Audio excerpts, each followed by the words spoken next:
జరుగుతున్న మానకాండను ఆపాలని, తక్షణమే అక్కడ సీజ్ ఫైర్ను ప్రకటించాలని మనమందరం కోరుకుంటున్నాం. అక్కడ జరుగుతున్న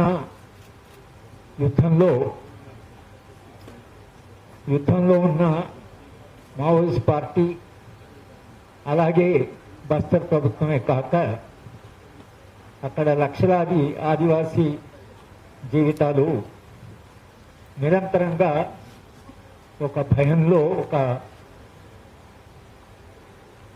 అంటే రోజు ఎలా గడుస్తుంది అనేటువంటి ఒక భయానక వాతావరణంలో వారు జీవిస్తున్నారు. మొన్న జూమ్ మీటింగ్ జరిగితే బేలా భాటియా గారు అక్కడ జరుగుతున్న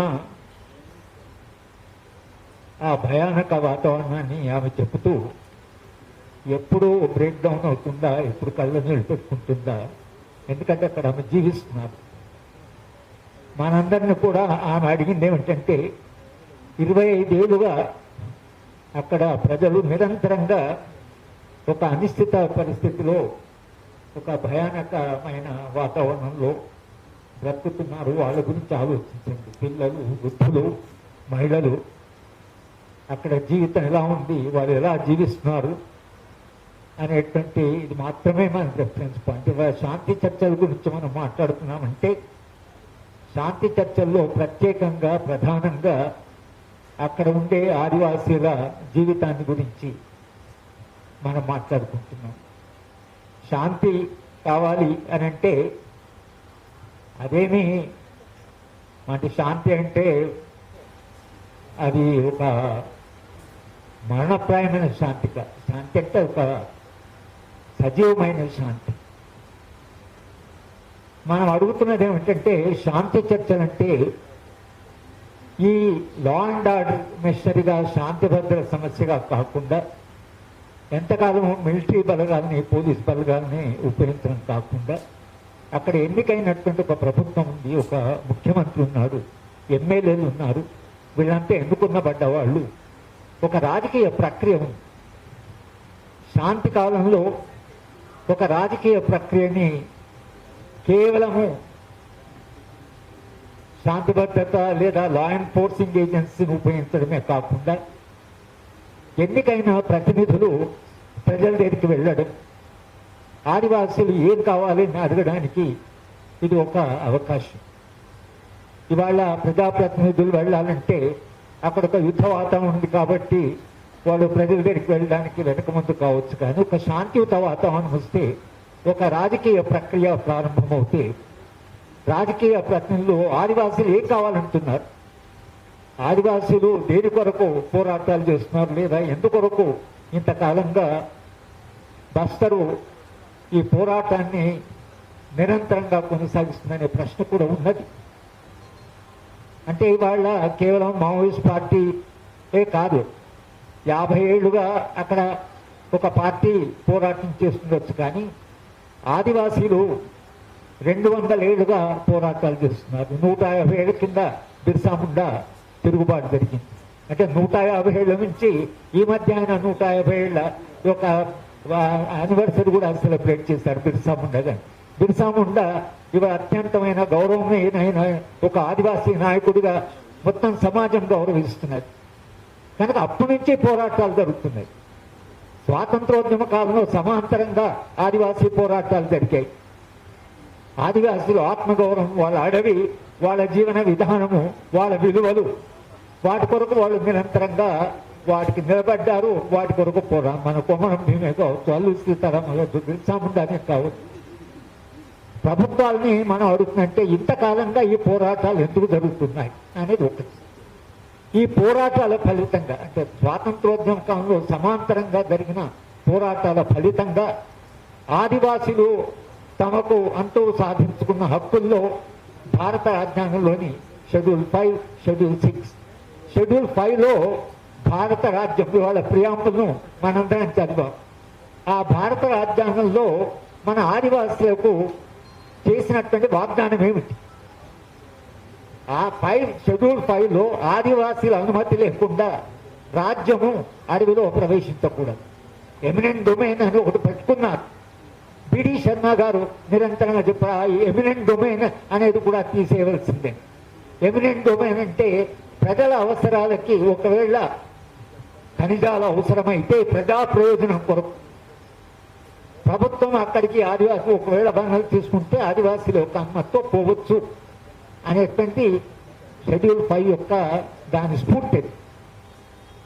పోనీ ఆ షెడ్యూల్ 5 వచ్చిన తర్వాత కూడా షెడ్యూల్ 6 వచ్చిన తర్వాత కూడా వాటిని గౌరవించకపోవడం వలన ఆదివాసీలు మళ్ళీ తిరగబడితే దానికి అనుగుణంగా ఎస్సీ ఎస్టీ అట్రాసిటీస్ యాక్ట్ వచ్చింది, తర్వాత 170 వచ్చింది, తర్వాత ఫారెస్ట్ రైట్స్ యాక్ట్ వచ్చింది. ఎన్నో కొత్త హక్కులు కొత్త చట్టాలు వచ్చాయి ఆదివాసీ హక్కుల యొక్క రక్షణ కొరకని. ఇన్ని చట్టాలు ఉన్నా కూడా ఇవాళ ఆదివాసీలు ఒక పోరాట దాంట్లోనే ఉన్నారు, కానీ తాము శాంతియుతంగా అక్కడ జీవించే పరిస్థితి లేదు. కనుక మనం ఇవాళ ఇక్కడ కూర్చొని అక్కడే శాంతిని సాధించడం ఎట్లా, ఆదివాసులు శాంతియుతంగా జీవించడం ఎట్లా, ఆత్మగౌరవంతో జీవించడం ఎట్లా, అడవిలో వాళ్ళకుండే హక్కులు ఏమిటి, వాళ్ళు ఒకవేళ ఈ అభివృద్ధి మనం ఎందుకు కాదంటున్నారు. దీని కొరకనే ప్లానింగ్ కమిషన్ వాళ్ళు ఒక సబ్ కమిటీ కూడా వేశారు. దాంట్లో శంకరన్ గారు, బిడి శర్మ, తర్వాత బాలగోపాల్ గారు, వీళ్ళందరూ కూడా దాంట్లో సభ్యులే. నందిని సుందర్, వీళ్ళందరూ కలిసి బహుశా Bela I don't know Bela you were a part of that planning committee sub committee Bela, వీళ్ళందరూ కూడా ఆ కమిటీలో కూర్చొని ఒక రిపోర్ట్ ఇచ్చారు.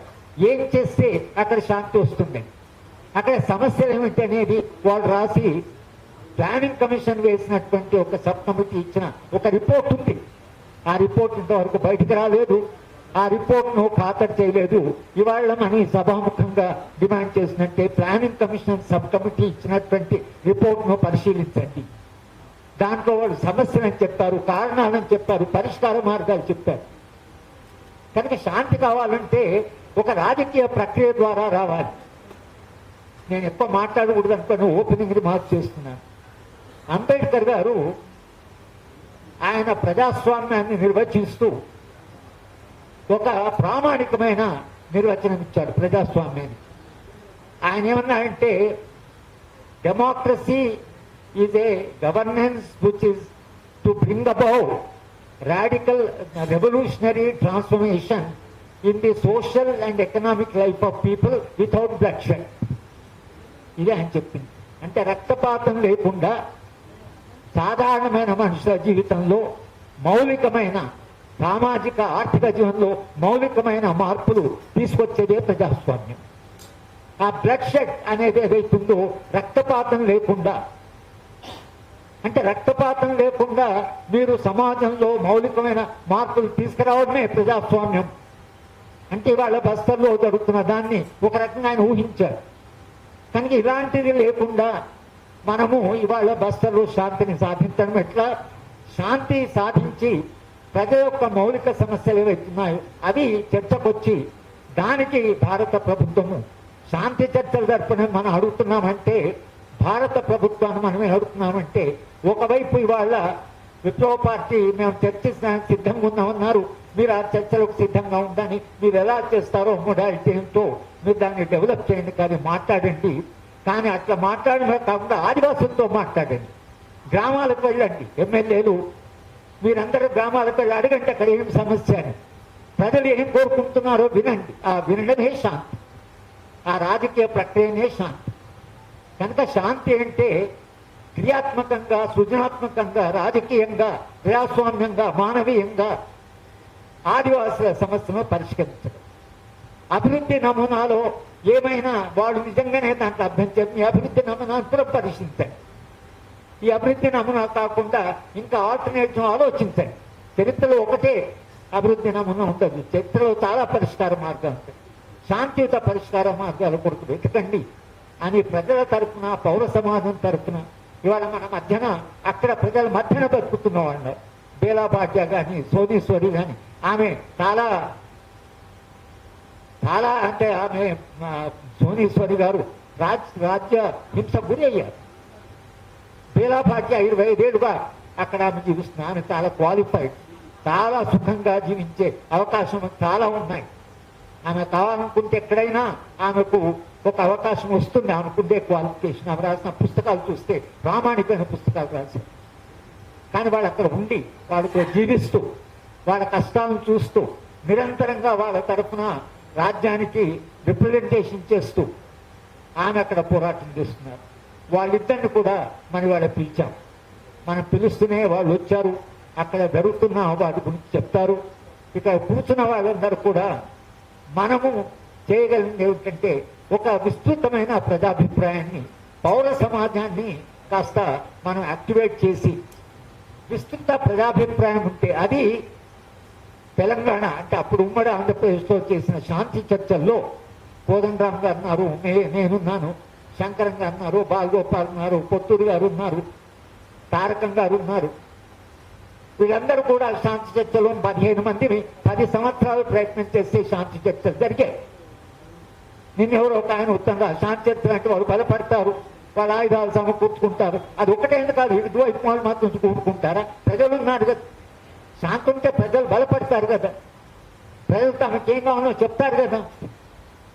అట్ట కాకుండా దాన్ని చూడమే ఒకసారి శాంతి వస్తే వాళ్ళు బలపడతారు, ప్రజలు బలపడతారు. శాంతి వస్తే ప్రజలు బలపడతారు, ప్రజలు ఏం కావాలో తెలుస్తుంది, పరిష్కార మార్గాలు వస్తాయి, శాంతి బలపడుతుంది. అట్లెందుకు ఆలోచించకూడదు? ఎక్కడి ఒకే తరఫున ఆలోచించడం. అట్లా కాకుండా సమాజంలో అక్కడ ఆదివాసులు పడుతున్న బాధలు, వాళ్ళు అడవిని నమ్ముకొని అక్కడ జీవిస్తున్నారు కాబట్టి ఆదివాసుల పట్ల మానవీయంగా ఆలోచించి అక్కడ ఒక ప్రజాస్వామిక సంస్కృతి పెరగాలని చర్చల ద్వారా సమస్యల పరిష్కారం అంటే అంబేద్కర్ గారు చెప్పిన రక్తపాతం లేకుండా వాళ్ళ జీవితంలో సామాజిక, వాళ్ళ ఆర్థిక జీవనంలో మౌలికమైన మార్పులు, ఆయన రెవల్యూషనరీ ట్రాన్స్ఫర్మేషన్ అన్నారు. ఒక విప్లవాత్మకమైన మార్పు వాళ్ళ జీవితంలో ఒక రాజకీయ ప్రక్రియ ద్వారా సాధించడమే శాంతి. దాని కొరకనే ఇవాళ వచ్చిన మిత్రులందరినీ కూడా మేము సాదరంగా ఆహ్వానిస్తూ అందరం కూడా కలిసి ఆలోచించి శాంతిని ఎలా తీసుకురాగలం అనేటువంటి ప్రశ్న, ఇది ఇప్పటి ప్రశ్న కాదు, ఇది ఒక చారిత్రక ప్రశ్న. శాంతియుతమైన సమాజం వచ్చేదాకా మనం నిరంతరంగా ఏదో పనిచేస్తుంటుంది. పౌర సమాజం స్పందించడం ఇప్పటి చారిత్రక అవసరంగా భావించే ఈ సభ జరపడం జరుగుతుంది. వచ్చిన వాళ్ళందరూ కూడా భిన్నమైన రాజకీయ పార్టీల నుంచి వచ్చారు, చాలా అనుభవం ఉన్నటువంటి వాళ్ళు వచ్చారు, కోదండరామ్ వచ్చారు, పెళ్లి నాయక్ గారు వచ్చారు, వినోద్ వచ్చారు. వీళ్ళందరూ కూడా భిన్న రాజకీయ పార్టీలకు చెందిన వాళ్ళు. భిన్న రాజకీయ పార్టీలకు చెందినా కూడా వాళ్ళకి కన్సర్న్ ఏదైనా చేద్దామనేటువంటి ఇంకా వాళ్ళకు ఒక ఆకాంక్ష ఉంది, కోరిక ఉంది. అందుకే వాళ్ళు వచ్చారు మన ఆహ్వానాన్ని మన్నించి. వాళ్ళని కూడా మేము ఈ సభకు ఆహ్వానిస్తూ వచ్చినందుకు మీకు అభినందన చెప్తూ నేను